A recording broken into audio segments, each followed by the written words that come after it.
This is ContactTalkRadio.com. Consciousness in action. And you are taking action into your consciousness by tuning into Contact Talk Radio. And on TuneIn.com, Hing.fm, and UpSnap Mobile. Contact Talk Radio. Long ago, before this day's confusion did begin, throughout the stars did we go wandering. Distance was no barrier, and time it had no hope. Free to come and free to go. Free to come and free to go. Open up the book. Hello, everyone, and welcome to Karmic Evolution's Astrologically Speaking. I'm your host, Sherry Horn Hassan of Karmic Evolution Astrology, and I'm coming to you on February 25th, 2021 from Contact Talk Radio. Just a quick reminder that this show aims to bring you the truth about astrology and your soul's karmic evolution.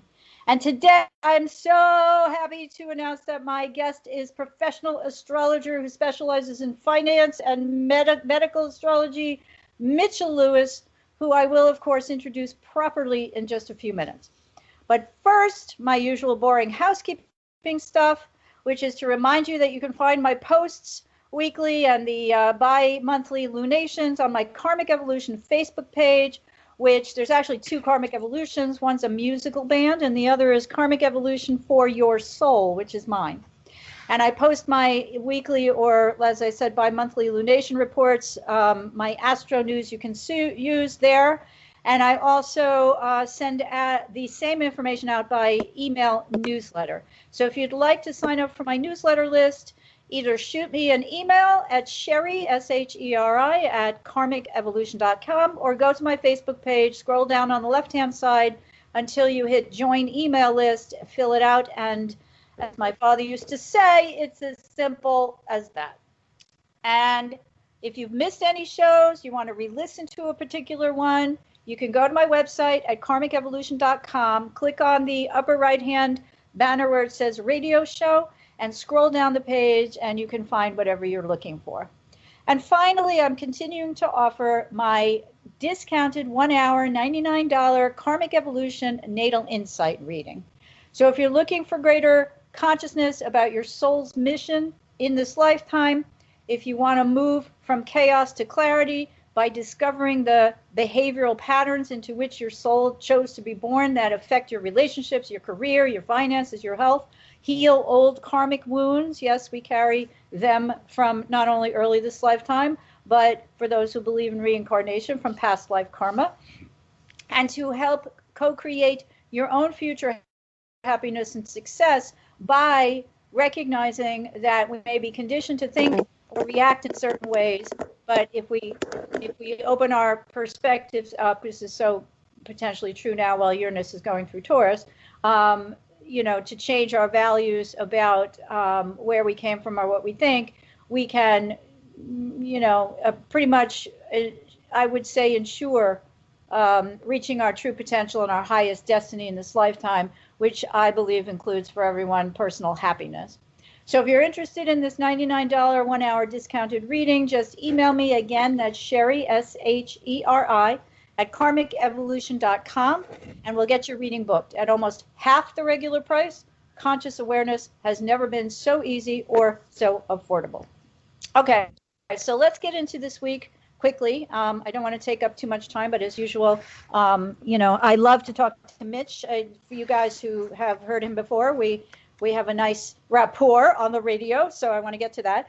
But first, I want to say the monthly lunar cycle's waxing now, as Venus entered Pisces this morning here on February 25th. So Venus, the planet of values, especially as these values relate to our relationships and our finances, but ultimately to our own sense of self-value, will remain in dreamy, illusory, charitable-oriented, collective-oriented, Neptune-ruled Pisces until March 21st, which is the day after the sun will move into Aries at the spring equinox on March 20th. So while in Pisces, Venus should prove compassionate, empathetic, and more naturally desirous of valuing and therefore wanting to help those well off than ourselves. On one hand, we may find greater personal value in whatever we do to support those less fortunate. However, on the other hand, we want to watch out for playing the martyr, which is to say making too great a sacrifice for too little return. So when in Pisces, a zodiacal sign related to our ability to cathartically tap into the emotional nature of the collective, we want to be aware that we still have an ego to sustain. And there's nothing wrong with that. You know, a lot of the gurus who came up, 20 years ago talked about eliminating the ego. No, you can't eliminate your ego. Your ego just needs to be healthy. So we do want to sustain our ego. It's just that we but it helps if we recognize that if we do something charitable, we're better off if we understand from the get-go that what we do is done of our own volition, because we feel emotionally compelled to help others. It's when we expect something in return that can get us into trouble, because here's where our ego desires, and sometimes we're not even aware of them, and overrule our desire to be compassionately human. So, if we clean out our closet and we give our old clothes and shoes to a charitable organization for distribution to those who need such items, great, right? We don't, what do we expect in return? We might get a tax deduction for it. We get a receipt, and at the end of the year, we say, I gave my clothes and they were worth $500 or whatever, and we can deduct it from our taxes. But that's not usually our primary purpose, right? It's not our motivation. So, our motivation in that scenario is usually, especially for us females, not to sound sexist, it's get rid of the old stuff so we can go out shopping and bring in new stuff. We're all waiting for the pandemic to end so we can go shopping and fill our closet with all the new space we created by getting rid of all the old stuff, right?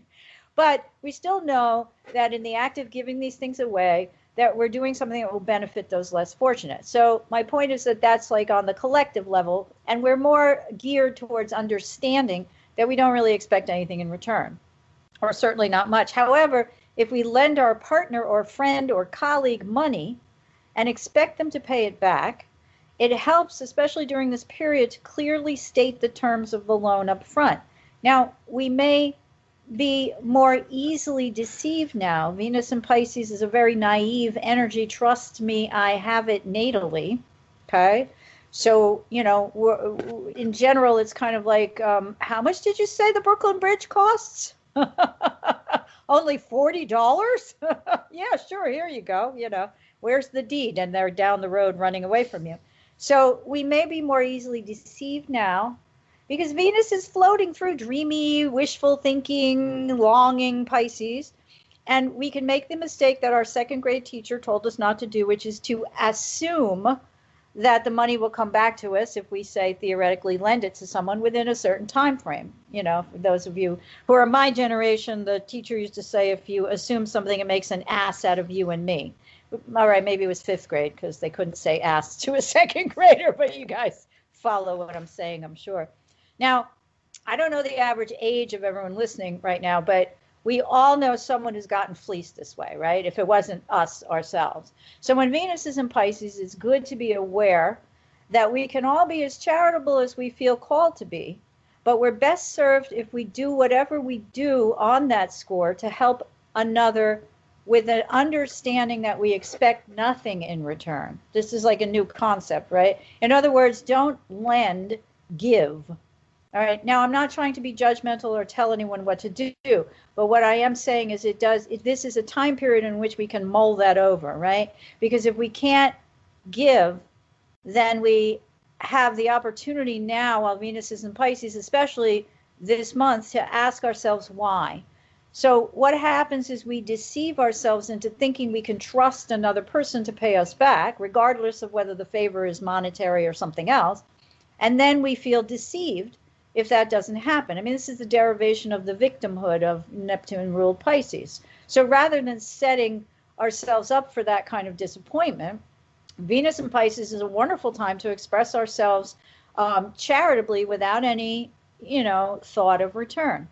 And if the loan is too big or whatever, if the favor's too big, then we have to develop boundaries, because Venus in Pisces doesn't really do very well with boundaries, energetic boundaries, emotional boundaries, to direct our energies elsewhere. And it's a wonderful, wonderful energy during which to be creative, to meditate, to do all the Piscean 12th house things, to go to the mountaintop, to become spiritual, to think about our lives other than on the empirical physical level, the mundane level, and to, most especially as I make mention of be careful with the money. So, I think we're better served if we understand that the universe will repay us for any kindnesses we show to another or others in the long run. So in short, Venus in Pisces asks us to have faith, not in others, but in ourselves, and that we are deserving of good things, returns to paying it forward if we do and think good things. In other words, we don't do a favor with the expectation of the return and it's a quid pro quo. We do a favor, we pay it forward, and we know the universe will repay us at some point in time. All right. Now, the Pisces Sun sextiles Uranus and Taurus later today on February 25th, which stimulates our curiosity and imagination and allows for opportunities to more easily change our perspectives, which in turn can shift our basic values. So it's no accident that just before airtime, I caught a little earlier this morning, I caught a piece of the Bernie Sanders chaired Senate debate about the minimum wage. The minimum wage is something that's in this new 1.9 trillion bill that Biden is trying to push through Congress, and that, many on the conservative side are trying to, that it has the provision for the minimum wage in that bill. And, they believe that they're probably going to take it out because there's going to be too much objection. So it was interesting how business owners expressed that prior to the pandemic, wages for workers were just fine, but now they're being asked to look at how that wasn't exactly true. So the argument for a $15 an hour minimum wage, and again, my point isn't to argue pro or con, in the US is being made on behalf of workers who even then, during a more robust economy before the pandemic hit, still fell below the poverty line. And so that point is being made by, those who favor workers' rights to have full-time employment and still not have to live in poverty. In other words, to be able to earn a living wage. So it's interesting that this hearing was held just as Venus was entering Pisces this morning, because you can't make this stuff up. So the next big astrological event this week, and unfortunately I don't have too much time to go into it, but you can check out, I will probably post my Virgo Full Moon newsletter and post sometime tomorrow the actual Virgo Full Moon, which of course opposes the Pisces Sun, will occur at 8 degrees and 57 minutes of the Virgo Pisces axis at 12:17 a.m. Pacific time and 3:17 a.m. Eastern time on February 27th, which is Saturday here. So it's early morning on Saturday. And it's going to be a time then to release any tendencies toward remaining stuck in a chaotic or confused state.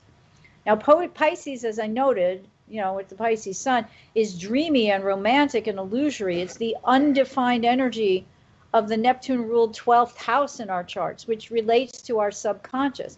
And that's because Neptune ruled Pisces and the 12th house in our charts show us how we bury in our unconscious that which is too awful, too harsh, or too painful to deal with in life. It's the house and the sign of hidden enemies, precisely because that which we usually don't know or acknowledge about ourselves usually ends up being exactly what sabotages us in the end. And the way that it sabotages us is because we project out the information about ourselves and our fears.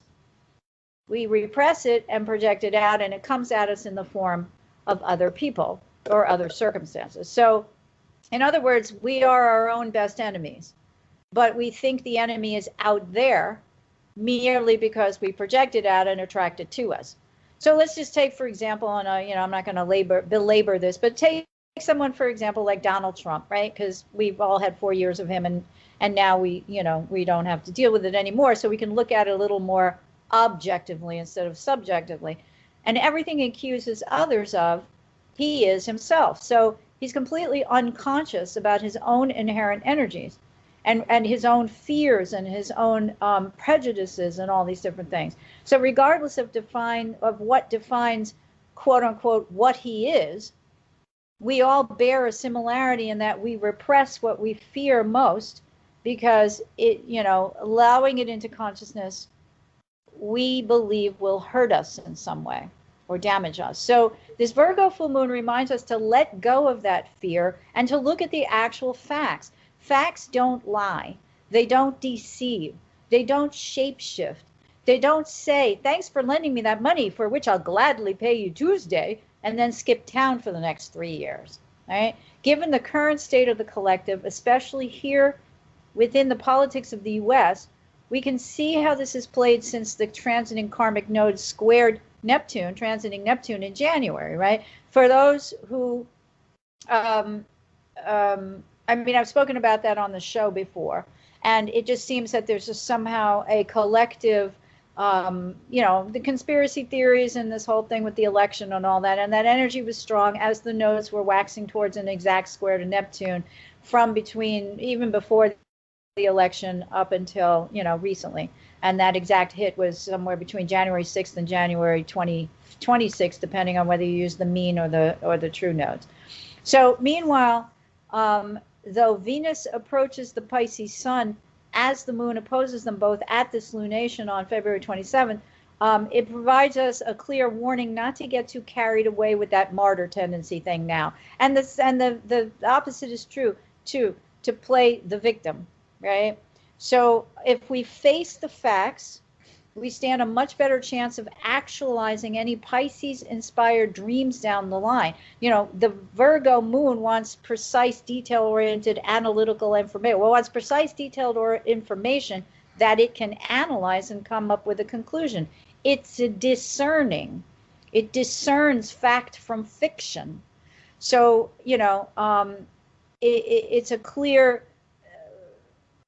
it's a clear message to the Pisces Sun to stop fantasizing and longing for things that you think could, would, or should be, and to actually deal with and face the facts. And then you'll be able to live your life on Earth, because, you can do whatever you want when you die. But but here on Earth, you got to deal with the physical realities, right? Now, we're aided at this lunation by the fact that the moon trines Uranus while the sun sextiles the planet of unexpected change.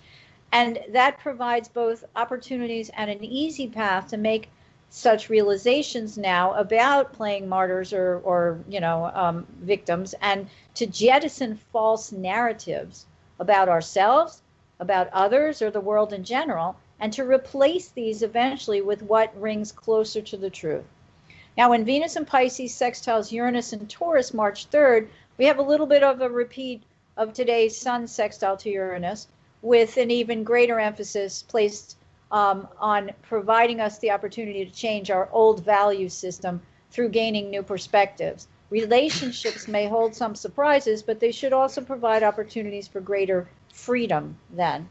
And Mars enters chatty, social, curious Gemini March 3rd too. So expect between then and April 23rd, when he moves forward into Cancer, to feel more motivated to socialize, whether that's online or to start to poke a toe out, into the world, into the post-pandemic world, whether it's because you're inoculated now or simply because the weather will be warm enough to make it safer to gather with others. And that's what they seem to be predicting as the virus appears to be continuing to recede. All right. So again, you can find by tomorrow my post on Facebook, or if you're signed up for my newsletter, more in-depth information about this Virgo full moon. And now it's time to introduce my guest. Mitchell Lewis, a professional astrologer in New York City for more than 2 decades, specializes in financial astrology and medical chart interpretation, as well as relationships, elective astrology, and life direction. Mitchell works with natal charts, transits, solar arc directions, secondary progressions, and composite charts. Throughout the 1990s, he worked on the floor of the New York Mercantile Exchange and became well known as an astrological trader and market analyst. He's been quoted in Barron's, the New York Daily News, and many other publications. Since 2011, Mitchell has been a regular guest on the radio show Coast to Coast with George Noory, where he discusses the economy, politics, and the future of our society. In Living by Starlight, his ongoing monthly newsletter, as well as in lectures and numerous appearances on national television and radio, Mitchell has accurately predicted a number of world events, including the rise of oil prices, the collapse of the housing market, and the '08 stock market crash, which he precisely foretold within days of its occurrence more than a year in advance. He's also accurately predicted the current stock market volatility in his lectures and writings during this entire past year. Recently, Mitch lectured online for the National Council of Geocosmic Research, known as NCGR, on the current and future state of the U.S. and global economy, and he's currently recording a series of Zoom webinars that will be available live and on his website. The first discussed the astrology of the coming election and the, excuse me, sorry about that. Excuse me again. The first discussed the astrology of the coming election. The next will be about the economy, the history of the stock markets, oil, gold, and the coming economic challenges. The first webinar, available for sale at mitchastro.com, will be followed by a second one, which I think you already held. I think this is old news, but we'll have Mitch confirm that. So you can sign up for his newsletter on his website, and we'll talk more about that contact information later. But Mitch is also the author of the Starlight Detective Agency Mystery Series, which highlights protagonist astrologer detective David Lowell and features New York City as a backdrop. And Mitch's books have developed a cult following among savvy mystery buffs. The third novel in the series, Evil in the First House, was published recently by Poison Pen Press, and the fourth book in the series, Satan in the Second House, will be available soon. Okay, Mitch, welcome. How are you today? I'm good, Sherry. How are you doing? I'm good. I'm good. Gesundheit, by the way. Oh, thank you. I'm not a big sneezer. I was like, whoa. And lately, it's like if I sneeze once, I got to sneeze 2 more times. So I don't know what's up with that. But who cares, right? So let me ask you, because we spoke a few months ago. Things were a bit more in turmoil back then, although the election was over, if memory serves. What do you see astrologically concerning the future of the pandemic? I've been reading a lot about it, but it made me curious to ask you about the fact that a lot of astrologers attribute the beginning of the Mars-Saturn cycle at the conjunction of the two of them at 0 Aquarius in March 31st of 2020. Do you think that the cycle is really going to officially end when Mars completes this cycle? Because he's due to... I don't think that things work that way, Sherry. Okay. I don't think that when you're dealing with, should I get on this plane? I need an operation for my gallbladder. Certain things like that. Well, then you're looking for exactitude. When you're dealing with world events, to think that something begins on a certain day, it just doesn't make any sense. Mm-hmm. The research that I did on this pandemic and the 1918 pandemic certainly shows, well, I think the last time I was on your show, or maybe, for the last year or so, I've been showing the comparative between the two periods of time astrologically, and they are, of course, there are similarities. For example, in 1918, in March, Neptune was conjunct Saturn. Neptune rules infectious diseases. Saturn is the limiter. And so a few soldiers in Kansas died from the flu, and they shipped everybody else off. And in the trenches, it incubated. It was a perfect, situation for that. It incubated, and when the war ended, starting in, they knew it was going to end. So in September, October, November, they were sending millions of troops and nurses and everybody else back to their homelands. By this time, Saturn was in opposition to Uranus. Mm-hmm. And so the virus had mutated into a much more virulent form. And depending on what you read, anywhere from 50 to 200 million people died within a year. We don't know because India didn't keep very good records, and we have no idea how many millions died there. But it was a much, much different strain, and it became horrific. In America, we lost 500,000 people. That's unbelievable until you look at now. Right. I think We've already lost 500,000 people. Well, yeah, I think the CDC statistic was 675,000 Americans lost then. Right. But we don't know. They didn't keep. No, but the thing is that the population was much smaller in 19. We were also a rural country at that time. Exactly. And Europe lost a lot more because they were stuffed into cities. So this time when the pandemic started, or more to the point, it's not when it started. It's when our consciousness became aware of it. In January of 2020, right, Neptune was in sextile to Jupiter, and while Jupiter creates expansion and growth, the sextiles are more proactive and more usable. And what happened was that yes, this pandemic started, and it became we became aware of it in our consciousness, but it was malleable at that point. And of course. We didn't, because of our government and various other reasons, take care of it. And so it exploded. Now, why did it explode in America? Well, America's going through its Pluto return, and we're going through our Neptune opposite Neptune in our chart. So there were reasons for it, for America to become one of the epicenters. But what happened when people were asking me, in fact, when I was on Coast to Coast in I think it was March of last year, George was asking about the pandemic, and my answer was you can't ignore it and you can't get hysterical about it. You have to deal with it and handle it. And I said, and I have been saying right along, that when Saturn squares Uranus, remember Saturn was in opposition to Uranus in 1918 in the fall when the pandemic exploded. Well, we're now going through Saturn in square to Uranus, and what happened? We lost more people in the last few months than we had lost previously. And so we're dealing with a change in the astrology. Now, this isn't 1918, Sherry. This is not, we have, Thank God.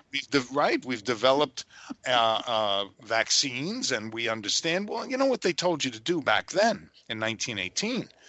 Wash your hands, wear a mask, and stay 6 feet away. Socially distance, yeah. Right? And you know what people did? They took off their masks, they burned them in the streets, they had riots, they screamed, I'm not doing this, you're killing me, you're taking away my personal freedom. Sound familiar? So we don't really learn that much. Anyway, to answer your question. Old is new again, yeah. Right. This long-winded answer to your question is, I don't think that any one astrological configuration created this pandemic. I think we were due for it. In fact, I did a lecture up near Woodstock quite a number of years ago, in which I predicted that we would have a pandemic. Not this one. I'm not taking credit for this. I did not see this. I wasn't looking for it, but I knew that it was only a matter of time. That pandemics are natural to nature, and so the pandemic finally hit, and what allowed it to come out, astrologically speaking, were a number of different configurations. So to say that Mars Saturn created or officially began or will officially end the pandemic, this pandemic isn't going to go away like Donald Trump said it would. One day it magically disappears. Right. It's going to mutate, hopefully, into a less virulent form. But under any circumstance, what most scientists believe today is it's going to slowly fade. More and more people will get vaccinated. They will have an immunity to it. A number of people have it, so they will have a natural immunity to it. And then eventually what will happen is that there will more likely than not be a yearly recurrence of SARS-19. Right. Of this virus. And you're going to get booster shots the same way that we get flu shots. Right. That's what I've been reading too. Yeah. Right. So, but Okay. do I think the pandemic is fading? Absolutely. Look at the numbers. Do I think it's going to suddenly disappear? No. We have a lot of work to do, and we have to get rid of we have to get everybody vaccinated, or at least those who will do it. I'm not going to fight with people if they're anti-vaxxers or whatever it is. You got to Mhm. do what you believe in. I have friends who have cancer who refuse chemo and radiation.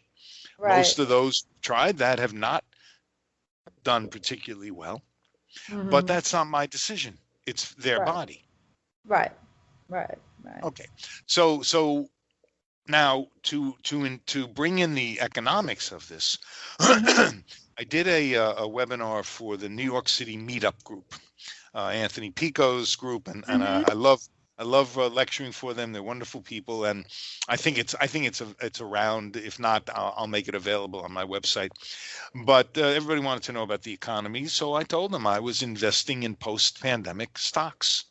Mhm. And they said, like what? I said, well, one of them is AMC. Mhm. I had bought AMC at $2 a share. Now, I do, by the way, to your listeners, I do not tell you to buy stocks. I am not going to get into that. That's a very mucky place, and people will lose money, and they'll come after the person who told them to buy the stock. So I am not recommending any stocks. I am Mhm. using this as an example of what I think is going to happen. I happened to buy AMC at $2 a share, and then Reddit jumped in and ran it up to $20 a share, and I jumped and I put in my sell order, and it took TD an hour and a half to fill my order. Usually takes a second. Mhm. But I got out of my stocks at a very nice profit. I was very happy with it. It dropped down to $5 a share. I bought it back. And I did not buy it because of Reddit. I didn't know anything about it, to tell you the truth. I bought it because I believe that eventually people are going to go back to the movies, Mhm. and they're Mhm. going to go crazy. In China, they put out some mediocre film. I don't even remember the name of it, and it sold $373 million worth of tickets, Wow. because people are dying to go back to the movies, to museums, to restaurants, go bowling, whatever you like to do. And so Right. AMC to me looks like a very good stock. Um, Now, you had asked me in the questions that you had sent me, do I think that we're going to have a correction, a crash? What did I think? And the answer to that is that I've been telling people that we're in correction mode. In fact, the Nasdaq, I believe, has already dropped 10%. The last week or so of the Nasdaq has been horrific, if you Mhm. happen to be long stocks. The tech stocks are getting slammed, and there's a number of reasons for that. I'm not going to get into the individual things at the moment. But today, let's see, the Dow at the moment is only down 331 points. The Mhm. Nasdaq is down 317 points. To put that in Mhm. perspective for you, the Nasdaq trades at 12,000. Mhm. The Dow is trading at 31,000. Mhm. So 300 points in the Dow is much less percentage-wise than Right. 300 points in the Nasdaq. The Nasdaq. Yeah. So Yeah. we are definitely seeing the weakness that I expected around this time, because when Saturn is in hard aspect to Uranus, there is often, nothing is 100%, there is often a weak stock market, a bear market, or a correction, or sometimes, like in 2008, a crash. I just Now, want to remind everyone listening who may not know or remember that the first Saturn exact square to Uranus, Saturn Aquarius square to Uranus and Taurus, occurred on February 17th. So that but was a again, week I do ago. not. Anybody who thinks that they can predict the absolute day of a stock market crash, or of any other configuration, anything else based on an astrological configuration, is fooling themselves. You might get lucky once in a while. Truth of the Mhm. matter is, as you know, in our clients' charts, an event could occur weeks before or after an aspect hits. What you Right. look for is the inner planets to create the trigger. But even then, it may be something else. When I look, because I do so much medical work, if I see something happening with the outer planets in one of my clients' charts, especially if it's hitting, let's say, the moon that rules the breasts or the stomach, or the sun that rules the heart and the circulatory system, well, then I tell them, go see a doctor, get a physical, and when it's time to pick the day for an operation, that's something else. Mm. But to assume that a stock market crash is going to happen exactly on February 17th because Uranus is squaring Saturn, please. If it was that easy, we'd all be rich. Doesn't work that way. But us Virgo people, us people with Virgo energy, we want to know. We don't want to know the day. We want to know the hour and the minute, Mitch. That's right. Exactly right.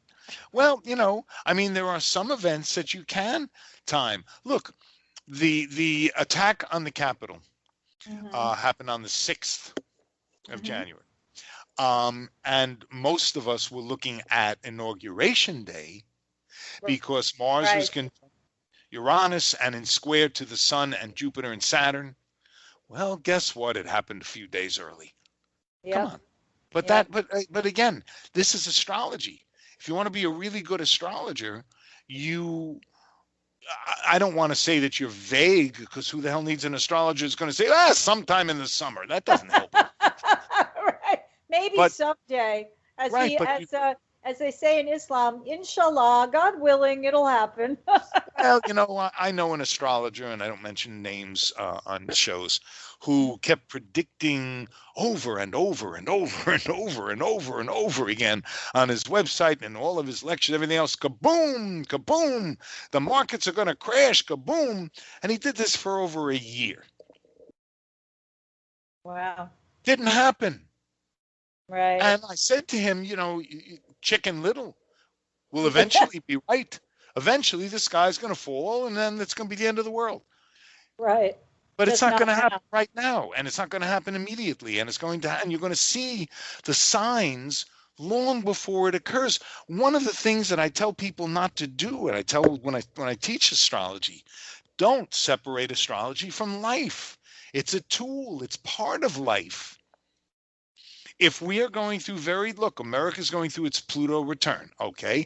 I've been doing a lot of lectures and panels and all the rest of this and trying to explain what it means, and other astrologers are giving their interpretation.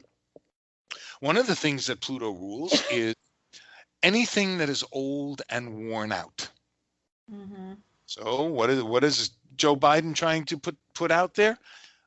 An infrastructure bill, a gigantic FDR type of bill to rebuild America. Jerry, you live in New Jersey. There are 2 tunnels that go from New York City to New Jersey, the Holland Tunnel and the Lincoln Tunnel. And I believe it was the Holland Tunnel that in Hurricane Sandy was so damaged that they thought it was going to collapse. Number of years ago, when Chris Christie was still governor of New Jersey, they tried to build a 3rd tunnel. He refused to do it. Right. And as a result, I don't know if you know this, but approximately 30% or maybe a little bit more of all of America's economy goes through those 2 tunnels. Wow, no, I didn't know that. It connects New England and upstate New York and all of that through those 2 tunnels. It's because Amtrak goes through those tunnels. So what happens if those tunnels collapse? America collapses. Right. Gotcha. So and as well as the fact that our subways are antiquated, that you can get on a train it should take to go from Boston to Washington, D.C. should take, I don't know, an hour and a half, 2 hours. Should take 7, 8, 9, I don't even know how many hours it is. It's like half a day to get down there. It's ridiculous. Right. Well, other countries have high-speed trains. We don't. Right. We don't invest in our infrastructure. Yeah. We don't invest in anything. Look at Texas. Why did that happen in Texas? They didn't want to spend the money to wrap up the damn pipes with some insulin. I mean, take some saran wrap, for God's sakes, and wrap it around the pipes. They didn't want to spend the money. So, Well, now you're getting into the whole discussion, though, about the economy and the whole philosophy. I had mentioned on my show not that long ago that I felt that the Saturn-Pluto conjunction back in January 2020 ended the old cycle, which began in late 82, 83, which coincided with Reagan's presidency and the whole ramming down everyone's throats. The big government is bad and small government is good, and that corporations should not pay what had been their fair share of taxes because it was all going to trickle down. So now we know, as we're a year into the new Saturn-Pluto cycle, especially in Saturn-Pluto cycle in Capricorn, right, which is business, is that stuff didn't cut it. yeah, but We have to jettison don't think that philosophy is going away. Well, I think You have it half the has to be country and replaced. half of the elected officials who will go to their grave screaming, trickle down, trickle down. Yeah, but As I some of like them to are say, old. don't pee on my head, tell me it's trickle down economics. I don't know. That's pretty pessimistic. You really think so? Well, look at history. This has been the philosophy since, I don't know, ancient Egypt. You got to understand, mankind, people are talking about Bitcoin, okay? Bitcoin is the future. It's different. It's not different. It's money. Doesn't matter what we call money. Used to be wampum. It used to be, I'll give you 2 cows and a bushel of corn and you give me that place to live. Or I'll give you this and you give me that. Then it became gold and silver. During the First World War, Sherry, all of the European nations and America were on the gold standard. Right. And every one of the European nations lied about how much gold they had so they could continue to finance the war. Oh, wow. That's And so that's one of the interesting. reasons why in 1920 we had a 2-year depression that nobody talks about, because I do this for a living. I got nothing. I got no life, so I sit and I look all this crap up. The whole thing crumbled for a number of reasons. One was the pandemic, certainly, but the pandemic ended in 1920, and the depression didn't begin until 1920. The other thing is that millions of people came home to America and the European nations, and they had no place to go to work. There was no work for them, and the pandemic was raging. And so it all added up. And then there was a 2-year depression, and then after that started what we call the Roaring Twenties. Okay, so and it's all connected. And so gold, after a while, we realized, well, gold doesn't work. First of all, if we went back on the gold standard, you'd have to make an ounce of gold worth $1 million. There's not enough gold in the world to cover the amount of money that we have created with what we now call fiat money. Fiat money is money where they push a button, they create another $1 trillion.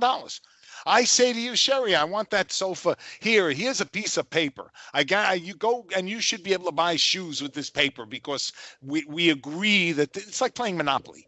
We agree that this is what it's worth. That's what fiat money is. There's nothing backing it except the goodwill of the governments. Are you familiar with the MMT, Modern Monetary Theory? Isn't that what it stands for? Stephanie, what's her name? I don't know. I'm not familiar with it. Yeah, all right. We'll have to have a conversation about that sometime. But let me ask you this. I'm curious because I've been reading some history too about, FDR and the whole New Deal and stuff like that, and how he handled it, etc., and how it factored into also race relations.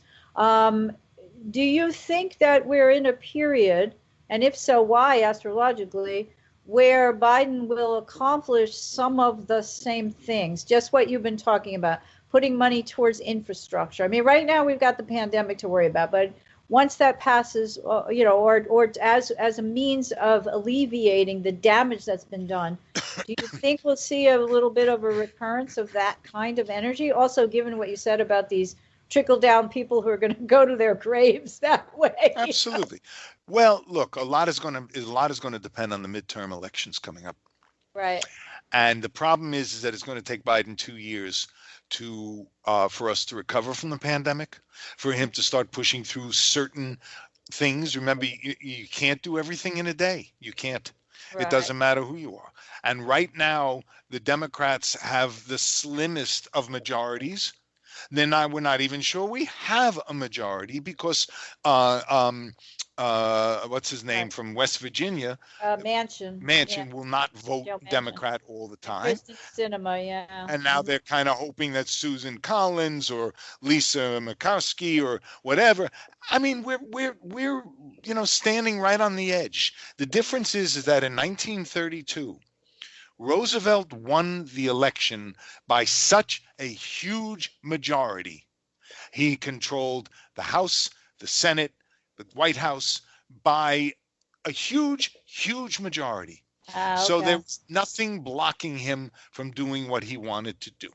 Gotcha. What he did was, I mean, if you've ever seen the movie "Oh Brother, Where Art Thou?" In the movie, they're flooding this valley. Well, they're flooding the valley because that was the Tennessee Valley Authority. Right. There's a state in the West, and I forget which one it is.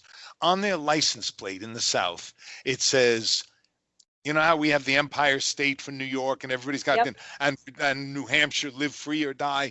On their license plate, it said electricity in every county Huh. Okay. because there was no electricity down south Right. for 60 years or 70 years after the Civil War. And so he said, well, first thing we're gonna do is we're gonna do that. So through eminent domain, they took over huge swaths of land, and they flooded it, and they created hydroelectricity, and that began bringing the South into the 20th century.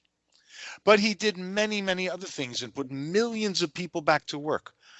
If Joe Biden had a bigger majority and he had, a Supreme Court that would back him then we would see a lot of things change much quicker. Now, I'm not pessimistic. I think Joe's doing a great job. I love him. I love to listen to him talk. You follow me on Facebook. You know how I write about him. I think he's a real gentleman, a real mensch, as they say. Right. And I think that he's going to do some terrific things. Am I going to agree with everything he does? I wish. It's not. I've never agreed with everything any president does. Reminds me of a scene in Annie Hall when Woody Allen is looking back at the past at one of his girlfriends who is played by the girl who became Latka's wife in Taxi, and yeah, whatever her name is, and she comes across a little box that he has in his apartment, and she starts taking these little buttons out, and it says, impeach Eisenhower, impeach Johnson, impeach Kennedy. Right. Every president, he's got a button, impeach him. Right. So, and then of course the great line at the end of Sleeper when Diane Keaton has had the affair with with Erno, who's just they've stolen the leader's nose that they were going to clone, and they throw it under a thing and they crush it, and she goes on and on about Erno, and Woody Allen turns to her and says, in 6 months we're going to be stealing Erno's nose. And she says to him, you don't believe in political solutions? He says, no. She says, what do you believe in? He said, 2 things that come once in a lifetime, sex and death. And at least after death, you're not nauseous. I remember I mean, that. I know Woody's kind of people, whatever. I don't want to get he's out of favor right now. Yeah. But my point isn't to bring Woody up. It's to make a point about where we are. And about being realistic versus being pie in the sky. Right. Well, that's what I was saying. That's the full moon too. It's like it's a shorter message, but how can you continue to fantasize that stuff is just going to happen if you don't look at the facts? If you're going to do the infrastructure, you got to give us the details. Okay, let's look at the astrologies of it for a moment. We're going to have Saturn square Uranus 3 times. This is the first time. The stock market is getting spanked.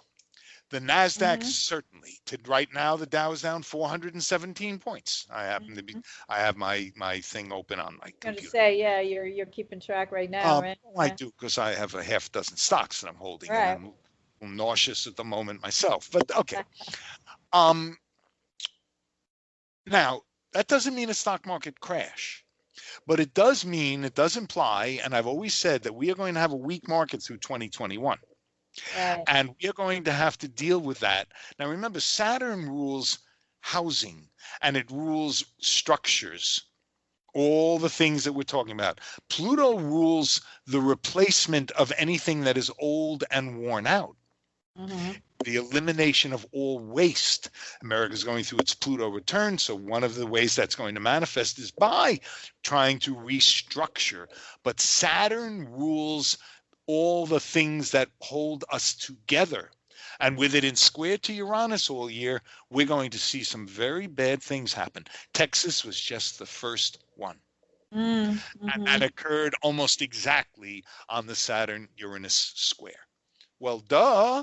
What do you know? Astrology works. What a surprise. Oh my God, I'm going to run out and study it. So you just disproved your earlier point, but then you have a caveat that sometimes it happens at the the hit. Well, So, but again, that's no, I'm just teasing you. I know we got lucky, okay, so to speak. Of course, I don't live in Austin, so I don't, those people were not lucky. It was absolutely horrible. I have a number of friends in Texas, and I've spoken to them through this whole thing, and it's just beyond belief. But okay. We're going to see other issues that are going to come up. And remember, because we live in a political world. We don't live in a world where, King Rootin' Tootin' says, now we're going to build and we're going to do this and we're going to do that. Remember Yertle the turtle? Yes, Dr. Dr. Seuss's story about Yertle the turtle. Yertle was a turtle, lived in the swamp, and a kind of a schlemieli turtle. And the king turtle decides he wants to build this empire. He wants to get to the heavens, so to speak, like the Tower of Babel. And so he makes all the turtles climb on each other's back, and they higher and higher and higher, and he climbs all the way up to the top. And Yertle's on the very bottom. And Yertle sneezes. And the whole thing falls down. Right. That's, Dr. Seuss was brilliant in his simplicity. Oh, yeah. And our lives are quite simple if we would look at them that way. We overcomplicate things. Two things astrologers do. They oversimplify and they overcomplicate. Oh, you're a Taurus, therefore you're this. Oh, you're a Cancer, you must be that. I know. It's right. And then we overcomplicate it. We make it so fakaktum as sugar with 42,000 planets and the fixed stars and that there is I'm sorry, what are they called? The asteroids. There's actually an asteroid called George. Mm-hmm. Now, I understand. And I know that there are different ways of looking at astrology, and I don't care whatever works for that reader. If that's what they use, that's fine with me. And I've studied all of this stuff, of course. But I've seen people write up charts that have so much on them, they can't even find the planets or the asteroids that they're looking at. Oh no, it's the chaos. It's over here. Oh, no, it's over there. Wait a minute. Where the hell is it? I can't. Okay. So there are, you can overdo it both ways. What you need to do as a reader, what we need to do as a society is to find that balance. Okay, we don't want to give away everything because we don't live in a communist society, although I probably am an old communist if I was honest with myself. From New York. The New York Jews are all old communists. That's right. That's what I've decided. And so we need to find the balance. And we need to find the balance between right and left, giving and taking, But there are some things also that Pluto return is doing, which is because in medical astrology, Pluto rules all the parts of the body that eliminate waste. And what is happening with the Pluto return is that the infections that are deep within our collective are coming to the surface. Racism, xenophobia, all the rest of it. Right, all the things that poison us. Right. Nish, we have like 2 minutes left, so I don't want to interrupt you, but I do want to let you know I want to give you time. You need to come on for like 3 hours. When's your next webinar? What's your plans? Tell everybody what's going on right now. Well, I'm putting together a webinar on the financial markets, but I've been so busy lately, and I don't like to do half-assed things, Sherry. First of all, it's Yeah. going to be up there for a long time, and even a year from now, somebody might see it and write to me and say, "Oh, you predicted this," and blah blah blah blah blah. So I go out of my way to do it. I'm also in the process of trying to complete a book about astrology and the trading markets. Oh, And cool. but writing books, people read my murder mysteries. They say, "Hey, I read your book in 2 days. Write another one." It took I you two know. days to read. It took me 2 years to write. Yeah, it's the same thing, you cook dinner, right? It's like Thanksgiving. You spend 2 days you spend a week planning and the 2 days Right. cooking and this and that. And then at half an hour, everybody's like, what's for dessert? You Yeah, know? right. Exactly. And then they're out the door or they're sleeping on the couch or whatever. Anyway, we are out of time. Let me ask how people can contact you, get on your newsletter list, find out, make sure they get notices about what you're up to. All right. The website is mitchastro.com, mitchastro.com, or jupiterrising.com, but Mitch Astro is easier to remember. And my email is mitchastro@AOL. I've been using that title for a long, long time. And if you go on the website, there's a thing that says follow Mitch's blog. And if you put your email in there, you'll get the newsletters. And in Excellent. fact, I want to change it so that it says that and not the blog anymore, because it's not really an active blog. It's more of announcements of what I'm doing. And I'm actually very close to finishing the next murder mystery. Yay! Yeah, I've been working Okay, like I would say like a dog, but dogs don't really work that much. Kind of lay around. And lick themselves. You're too funny. All right, listen, our time is up. I love you. You're coming back in a couple months, right? Yeah, of course. Of course. And we'll talk again. I All want right, to darling, tell you. love you too, and I hope you're happy and well and healthy, and everybody in your family and your friends. So. And same to you. Same to you. So I want to thank everyone else for joining us today. I hope you found the information presented here helpful as you continue your karmic evolution in this lifetime. Please be sure to join me next week on March 4th. Until then, may your journey be filled with karmic healing and the joy of greater consciousness. Namaste. Long ago, before this day's confusion did begin, throughout the stars did we go wandering. Distance was no barrier, and time it had no hope. Free to go